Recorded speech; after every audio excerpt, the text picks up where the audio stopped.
Okay, so 1, 2, 3, 4.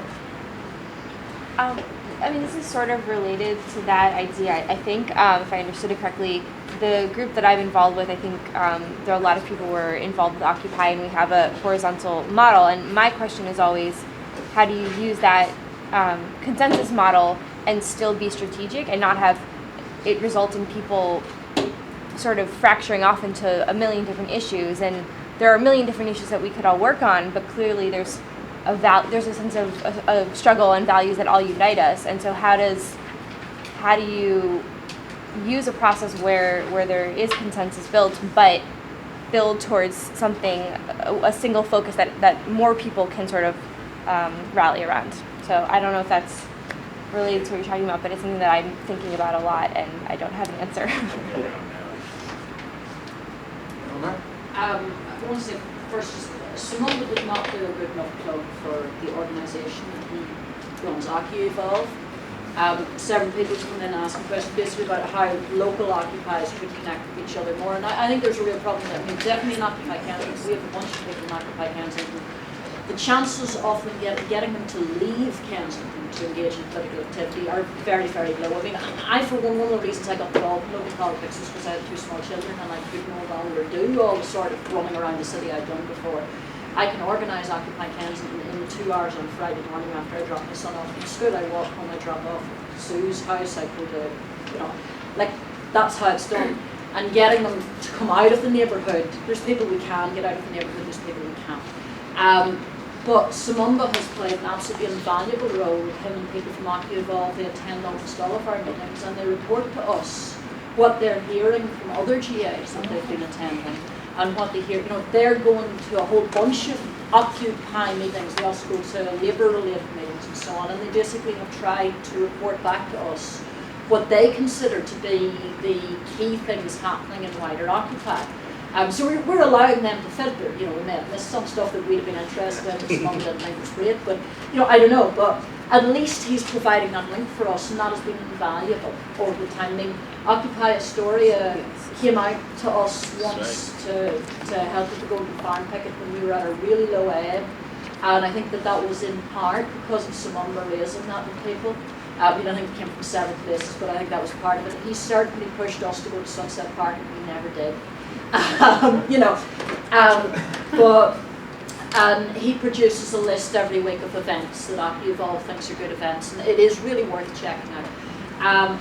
Aside from that plug, I just wanted to say, just on Occupy, should have a flyer right in front of you just got. There, he was advertising himself.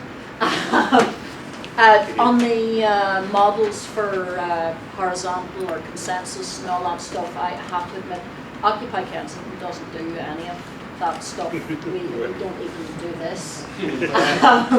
We just have this strip where there's somebody who chairs the meeting, there's somebody who does a long introduction, everybody puts their hand up, somebody decides who's taking turns, and we try and shut people up if they go on too long.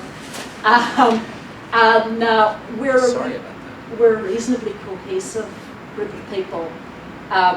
We haven't had massive gulfs in agreement within the group. It's a smallish group, so we've never really had to test it. But broadly speaking, we operate on a sensitive majority rules. That is to say, our goal is to get complete consensus. But if we reach a point where there's 1 or 2 individuals in the room who just aren't going to agree with this, we can move on with it as an agreement. That would be different if a third of the people in the room didn't agree. I think then we're going to have to get into that at some point. But Sensitive majority rule. Yeah, like one thing that we practice, we fought for in the beginning. I come out of Occupy Wall Street, a couple groups, movement building, vision and goals, and outreach. And one thing that if anybody attending our assembly, I'm not making this up, you can go to the stream and look for yourself. A lot of them devolved into fist fighting, devolved into all kind of verbal disrespect amongst each other. And I think one of the assemblies that pushed a lot of people away from Occupy was that jobs bill. It was 34-16 vote, but that wasn't the consensus model of 90%. And we had got to a point where we started asking questions. Occupy, we didn't start as a group. We didn't want to be a group. We just want to go back to our work groups. and make Occupy work. And we found out they worked. And somebody said, hey, you should start a thing called Occupy. So, and then somebody in that group named Jack Rabbit, who works with us behind the scenes, said we should use a consent, don't do voting. We do what we call is values-based consensus, which means that we make decisions based on the values that we create together. And one thing that we've been talking about lately is a coalition with the Black is Back coalition that Nelly is part of, and we've been having some issues back and forth because a lot of people don't know what the group is, but there's nothing in the principles of unity or their structure that goes against the values and our mission statement. So technically, so we're trying to get somebody to come and speak to us, but technically we can make a decision based on our values that they're already part of or that we're already in coalition. We just have to make it official and pay $50. So we just found this whole horizontal thing that people took it to the extreme. People took the inclusiveness to the extreme, where we're not going to kick you out because you're a person of color, but we're not going to kick you out because you're a homeless person, even though you just knocked over a computer at the rec forum, or even though you just potentially raped someone. I mean, it really got that bad. We had women that were raped in the park, so it was really bad. So we just said that we can't do things. You have to have a bar of membership. So we've used that model as well. So we don't really use voting. You can't block. The whole group has to block. It can't be a personal, ideological thing. And I came into the movement as an African internationalist, and I realized this isn't like just a black movement. It's a 99% movement. So I had to fall. People didn't know my politics until like about a month ago. So I think that was the thing. Trying to create a 99% movement is something that has never been done. I still don't know how those numbers work out. So it's very hard. I don't know, because we're all not 99%. It's not just the 1%, it's also the 10%. So I've worked with every assembly, and I went around working not because I wanted to dominate or control. I'm still homeless. I sleep on couches when I can. I don't have any money in my pocket. But they were like, we need a person of digital outreach, OWS. We need someone to go organize in different occupiers to let them know we're not all white.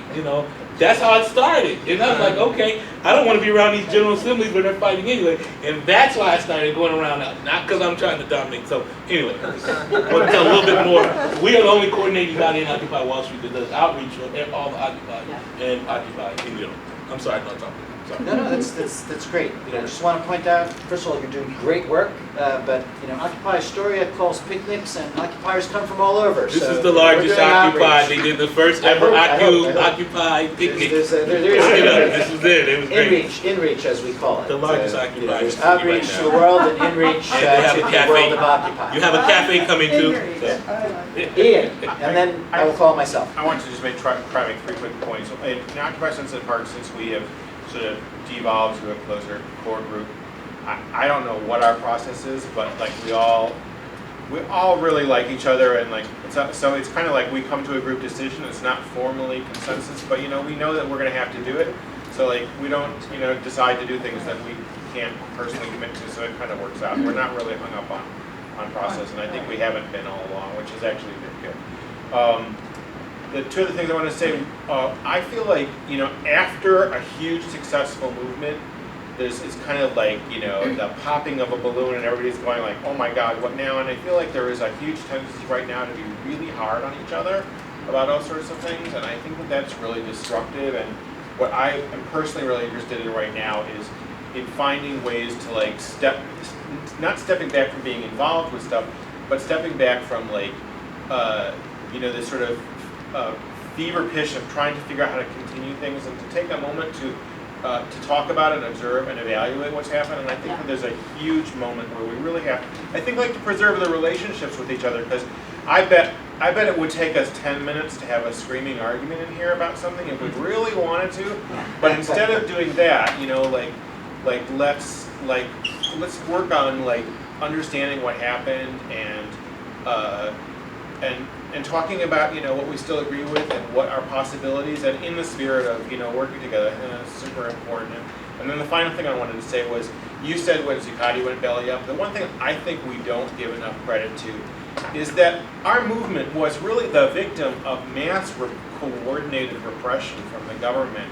And there are other things that happened also, like the pressure of elections and demoralization and stuff, but I think it's really the encampments were smashed nationwide, and that was a huge, physical like defeat and challenge that we survived in a different form. But I think like we should be doing more of patting ourselves on the back for still being around, rather than like 'cause we didn't do anything wrong. Like there was plenty of problems at all those encampments, but they didn't end because they were out of steam or we were doing the wrong thing. They ended because they were smashed. I So didn't say occupy. right. So Yeah, now I it's just see. I think that's super important to have some perspective on. I'm We very didn't do glad. wrong. I'm very glad you brought that up, Ian, because I think it's true. In whatever form, maybe it would have turned into a disaster, but the encampments would have gone on, and 120 encampments were cleared simultaneously. So sorry, I had put myself on the list a while ago to speak. Horizontalism. I agree that was part of what got the whole thing going, because I've been to so many demonstrations at Wall Street that were basically jump, you fuckers, jump. I mean, in the last 3 years, get anything started. It took 3 years, and I think it had a lot to do with the General Assembly concept and the fact that it was open and nobody knew what it was going to be, and also maybe the luck of discovering this Zuccotti. The fact that it was a privately owned public park, required to be public, and 24 hours, that allowed it to kind of break out. And I think there is a place for horizontalism, especially in informal settings. This is why we need centers. This is why we need to do things like build the cafe project. Maybe you'll tell us a little bit about that, Ted, because you've been more involved. Not just the cafe project in Astoria, but everywhere. Try to find space. Try to get space that's permanent, where people can go anytime. And this allows people to have this area where they can meet and get to know each other and work out all these issues informally and horizontally. But I think at the same time, yes, we need to have some kind of, it can be a new form of organization, but we need some kind of more formal organization. This brings me to 2 points I wanted to inject quickly, that are perpetual. And one is the corporate media and the other is the politicians. As far as corporate media is concerned, I think its future is to become entirely obsolescent and disappear. We have got to be focused always on providing the media. If the corporate media happens to take attention, to give attention to something that we do, great. We shouldn't even care usually, unless they're like slandering, unless they're libeling, unless you can sue them. We shouldn't